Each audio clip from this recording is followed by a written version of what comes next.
You know, Brexit. What's that opinion mean to you? Well, I voted to stay.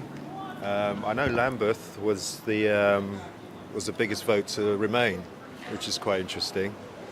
I mean, culturally, I'm Guyanese. My parents came here in the 70s, and all that was to do with Labour and the movement of Labour.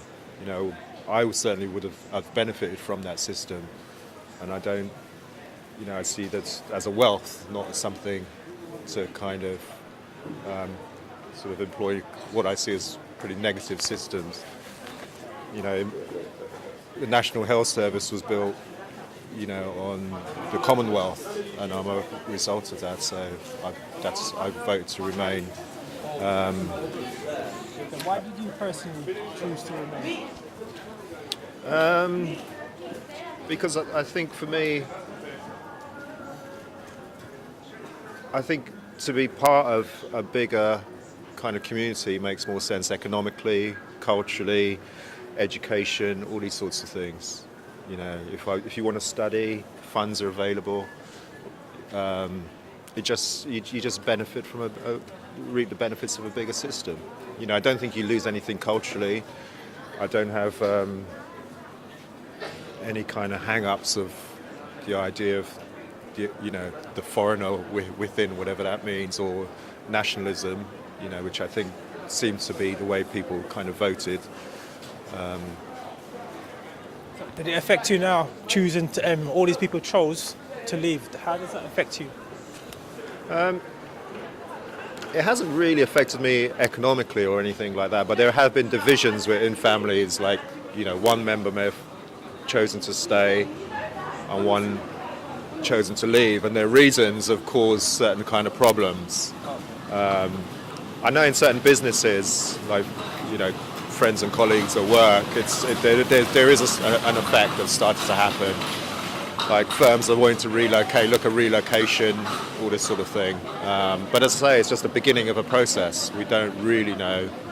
I don't think there's enough information, which is incredible, that we still don't know. And there was very little when people voted. I mean, in a way, it's a stroke of genius if you think about it, marketing-wise. Yeah. You see, is that your friend or is that your... Yeah, it's my friend. Okay. She's over from Germany, you see, and she studies at the Royal College, and this is what it's about, it's about... And yeah, exactly. Equally, when I was studying, I went to different countries, and I don't want to be... there was funds available to do that in the EEC, and it's... education is a wealth, it's a future tool. One of those funds are available, that's what it's doing. Have you got a passport at this moment? Yeah. Is it in date or is it about to be out of date? Oh, it should be in date. No, I'm saying, because next time you're going to redo it, you don't know what it's going to be. You're going to stamp it. Yeah. How is it going to affect you in the future, travel-wise? Well, it will affect me. Yeah, I'm sure. I mean, I'm not sure the full implications yet. But of course, it's a bit unsettling. So you rather have the knowledge, my passport is valid, I can go to any country. Yeah, I mean it's kind of strange to have your nationality questioned and changed. Even when you lose your passport, you feel nationless. It's weird. Let alone to have your identity restructured. We're an island, which is no escaping that. But economically, I don't.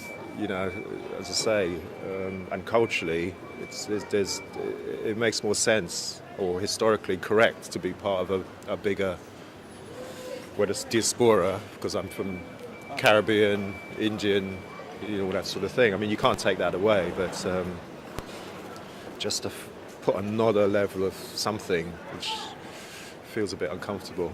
What do you think of the other parties on the table? The political parties. To be honest, I don't know much about them, to be honest. I mean, when I did try and seek out information, but I found it was quite difficult to find really what the issues were. I did look at the pros and cons and issues, but it was very little really. So it's incredible that, the annoying thing was probably, I suppose, we were as only good as our allies. So with Trump coming in, Britain and America might have a new business relationships, would give new negotiation, on Brexit. So, but I'm not really that well informed. I sort of stopped. That's One probably. more before you go. I just want to flip it. Could you be the reporter for a moment and just interview your friend? Just ask her a few quick questions. Is that possible? It is possible, but let's see what she says. Doesn't matter. You're gonna ask Your opinion about matters it. now. What am I going to ask her? Anything to do with referendum? No, I'm good. Thanks. Come on. You have a nice voice. No, You have a nice face, nice face. I'm not good on camera. Just one question. No.